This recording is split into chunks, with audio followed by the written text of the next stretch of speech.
dragons, dinosaurs, gods, and penguins. This is a sponsored video about Cards and Castles 2. Hello everybody, I'm Amy the Amazonian, and I am having so much fun playing with the most recent expansion, the first ever expansion in Cards and Castles 2, City of the Gods. If you've never seen Cards and Castles 2 before, it is a digital collectible card game that's a bit of a trading card game meets tactics game. It's really fun. It uses a positional system where you move units around on a board, cast spells, and try to destroy your opponent's castle, hence the cards and the castles too. If you're looking to build up your collection, you have daily quests you can do, and if you go to the store and use code Amazonian, you'll get 3 free packs. The best way to start playing Cards and Castles 2 is to just download the game and hop right in. There's a really good tutorial that shows you all the basics you need to know, and once you're done with the tutorial, you can actually play against the AI and unlock a bunch of decks. You build a deck using 30 cards, and you get to choose 2 from 7 different colors. These different colors or factions include Vikings, which have lots of cool ice magic, Crusaders, which heal and reward you for taking damage, Warlocks, which burn through their opponents with spells, and Devils, Pirates, which steal their opponent's cards. I know, I absolutely love it. You get Contraband, which can also include cards generated from any of the other factions. Ninjas, who stealthily buff their creatures and sneakily bounce things around on the board and into hand. You also have Druids, which heal and have the nature and beasts on their side. And the Undead, which lay down tombstones, which can be consumed for later use. There's also neutral cards, which can be included in any deck, and you'll probably be including some no matter what kind of deck you build. I actually recently built a deck because I really liked the healing magic of Druids and Crusaders, and I'm going to show you that deck and how it plays. I wanted to show off the new cards and the new mechanics from the City of the Gods expansion, so I built this deck, Nature is Healing. It's a Druids Crusaders deck that's all about healing, which is great because the more you heal, the less you die. This deck makes use of some of the new mechanics like Sanctify. This card especially is so good. To sanctify something, you take the card from your hand and you drag it back over to your deck. That spends however much gold there is next to the Sanctify cost, and then it puts the card back into your hand with some additional benefit. In this case, this unit goes from healing 2 to healing 4, which is really, really strong, especially if you care about healing multiple times, which I do in this deck. I have cards like Wisp, where I get +1/+1 whenever anything is healed. I also have some cards with Regenerate. Regenerate is a new mechanic that makes it so this unit survives the first time it takes damage. And it doesn't matter how much damage it takes, it just survives it, heals back up to full, and you get yourself a nice, healthy unit. This is also really nice when you're healing things up because it gives you additional opportunities to take and deal damage.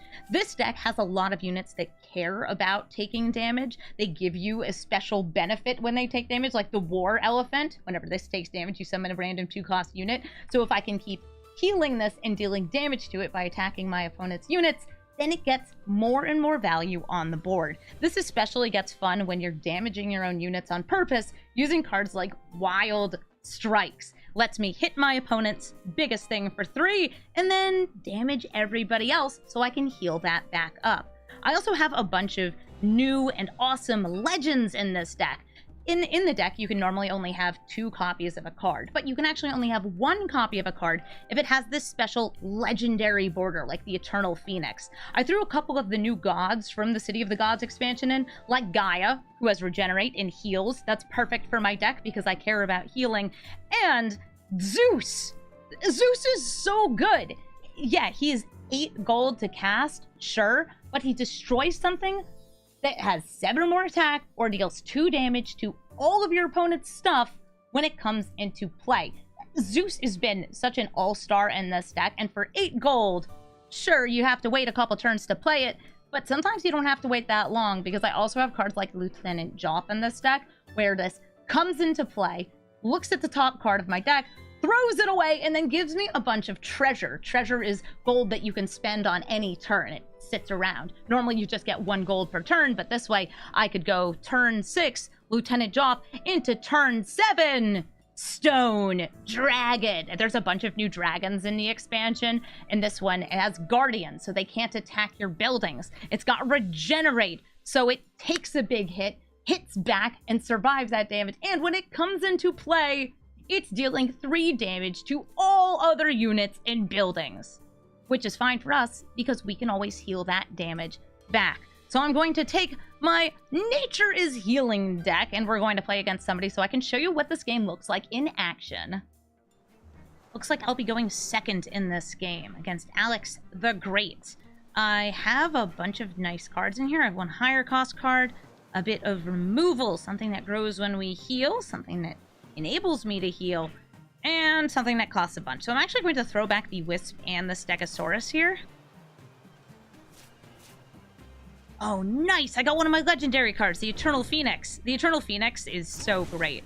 It's a 3/2, but when it dies, I get a 5/5 that is 0 cost in my deck. So the best way to learn any card game is to watch somebody play it or to play it yourself. And that's why I wanted to show you guys some gameplay. So you can see you can summon on any of these parts of your board. And when you summon something, you get a Warcry effect if it has one, which will, in this case, put things into my hand. I got a Rejuvenate. This also had a Warcry. It gave them a Frost Blast, which I believe is 2 damage and Frostbite. I'll bring out my Phoenix here. If they'd like to kill it, they can. If they don't want to, that's great too, because I'll bring it over to this castle and start attacking it. In this game, you can move your units up to 2 spaces. They can't move diagonally, but they can attack diagonally. Looks like they used the Frost Blast to take out the Phoenix. I still get now that 5/5 Phoenix in my deck. Hopefully I will draw it soon. While this old man continues to attack my castle. Dang it, Ice Weaver.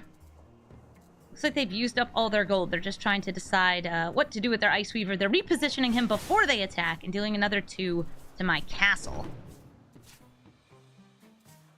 The good news is I do have some healing here, and it's free. This was off that unit I had summoned before.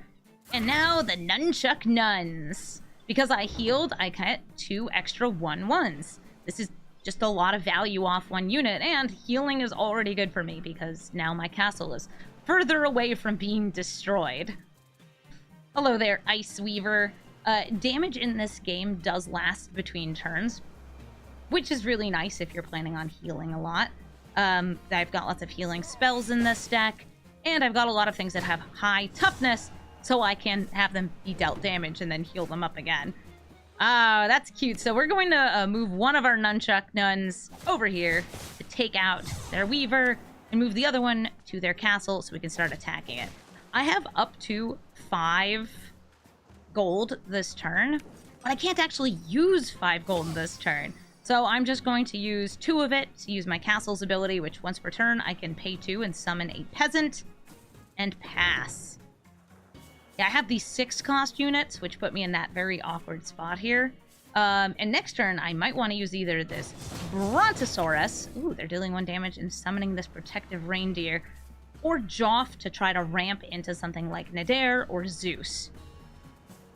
Either way, if I want to cast something that costs 6, I have to use my Medal of Bravery.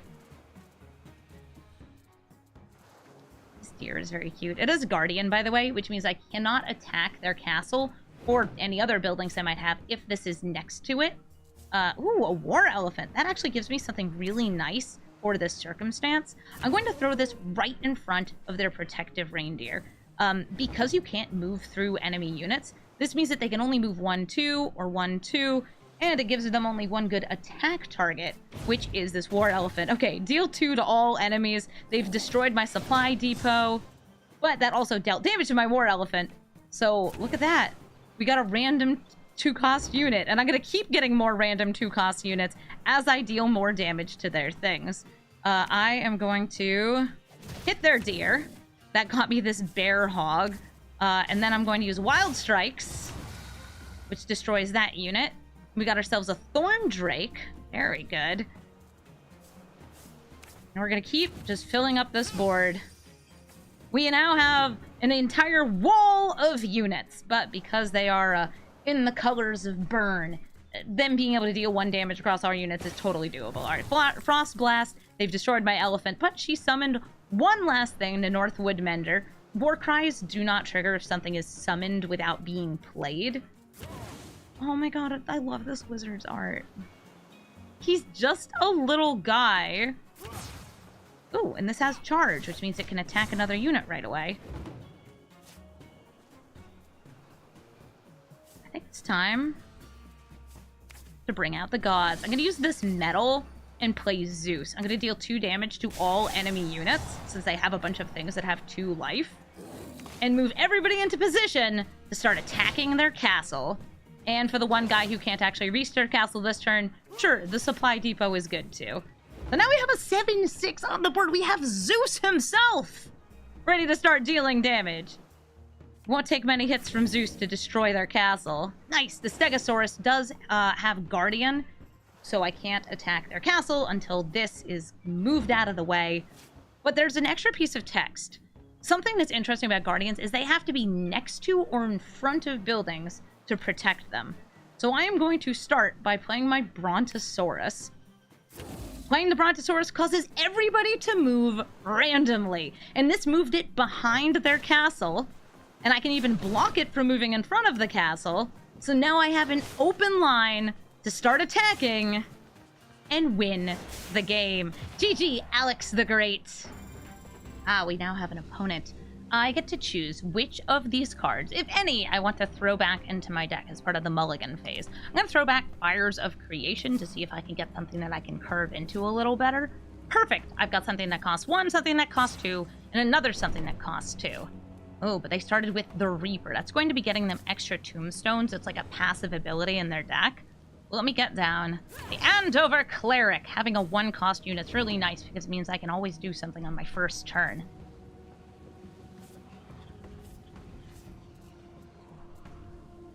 Now we wait for Chris Bizbiz to take their actions.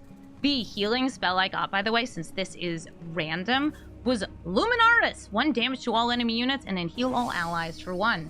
Not bad. They're using a Medal of Bravery. This is because they went second. This allows them to have 1 extra gold on a turn. Ooh, the Doormaster. When this dies, Last Will, it'll give a random enemy unit madness. That's going to force it to attack its friendly units, if it's able to, on the next turn. I also see that this has Guardian, so I need to take this out before I can start hitting their castle. I think I can pull that off. So let me bring my unit over here, and I have to attack the Doormaster. So I will. I'll hit it for 1. And now I can... Ooh. Play the Wisp, since it cares about my units being healed. And next turn, I could use Luminaris to deal another damage to this and heal to hopefully make my Wisp a little stronger. I don't know if they're going to attack this again. They uncovered a spell with the Witch's Hut that lets them choose between 3 different ones. It's kind of similar to the Discover or Draft mechanics, depending on other card games you might play. And they still have 1 gold left. Nice, they passed back to me. I'm going to use this Luminaris spell. So now this is a 2/2. I can hit this again, and it's going to give this madness. Fortunately, this having madness means it's going to come over here and attack my own unit. I could have tried to position this, knowing that, like, they try to attack each other. I didn't. That's okay. Ooh, what's this? Cost 2 less if they're holding a fire spell. So we know they have fire spells in hand. That's not a surprise based on their faction. And I'm going to bring this over here, but I'm not going to attack with it right away. I think instead, I'm going to use the Dwarven Mithril to give my Wisp a bit more health. And then the Northwood Mender, and I'll put that right over here, to heal this up. And I didn't bother sanctifying this since I didn't feel I needed to. This got healed, which actually means it got buffed, and I'm going to attack their castle for 3. And my 2-cost unit is now a 3/5, which is really strong. It's the same as this normally 5-cost unit that they played with a discount. Also, this has Guardian, but it can only guard if it's next to the building that it's defending. So I wouldn't have been able to attack this castle if this Guardian was next to it. I should also mention that if you ever have extra gold left over on a turn, you can use it to summon a peasant. It's just a nice way to get more units on the board, even though it might not be what you want.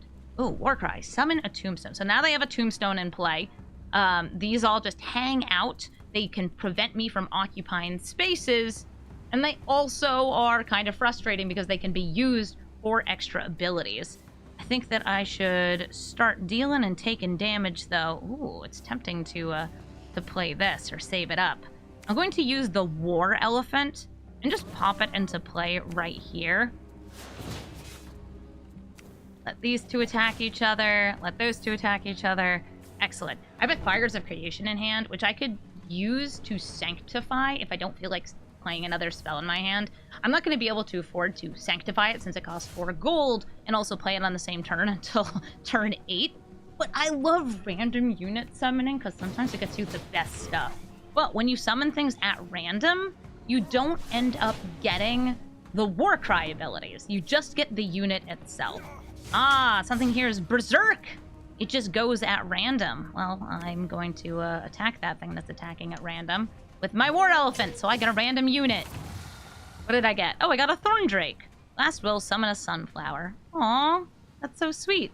This Flame Knight is still just charging around over here. I'm going to attack their castle. It's down to 11. And I have some things that could probably use some healing soon. I think I'll just use this Dwarf Paladin to initiate some healing. This heals all of my units for 2. And I have some extra here. Do I want to use this Northwood Mender to heal again? Or maybe I'll just use the Andvor Cleric. I'll use the Andvor Cleric. It's going to get me a random healing spell. Got me Luminaris again. Hi, Luminaris. By the way, this deck that I built has been doing so well. I think I'm undefeated with it in a, 10-game streak. Turns out the healing is good. What is it? Life gain is cheat. Applies in all card games. Oh, this guy also has Cleave. Means it can attack everything around it. And when you attack something, they all attack back. Oh, they've damaged all my units. They sure did do a lot of instances of damage. I got more random 2-cost units here. The Mooncaster and, oh, that dinosaur that's now dead. But since we've healed so much, this guy's a 6/7. We're going to make him even bigger. I think I'm going to Sanctify this. Oh, perfect. And now I will bring this out. And I'm going to heal my castle twice because it had enough life that I could heal it up. This is an 8/9. We attack their castle, and I'll use another unit and attack it again. And that's going to be game. Don't you love it when healing works? The best way to start playing Cards and Castles 2 is to just download the game and hop right in. There's a pretty robust tutorial system that's fun and gets you through a bunch of decks, and then it lets you play against a computer to unlock these 7 decks here. In fact, a lot of the cards from my Nature's Healing deck are from these starter decks with a bunch of new cards from that City of the Gods expansion added in. And now's a really good time to start playing because there's always going to be new cards and new brews that you can experiment with as you build your decks. I had a lot of fun getting to play this game, and I'm really happy that they chose to sponsor me because I really love tactics style games and card games. And when you put the two together, I'm having twice as much fun. I also really like the level of seriousness/silliness in this game. The flavor texts are clearly within the universe. There's a couple good puns in there, but the game is still taking itself as seriously as silly wizard battles can take themselves. I really enjoyed getting to play this game and getting to play around with all of the different cards that are available. If you'd like to try the game, by the way, there is a link to it in the description below. And don't forget that you can use code Amazonian in the store to unlock 3 free packs. Thank you again to Cards and Castles 2 for sponsoring this video.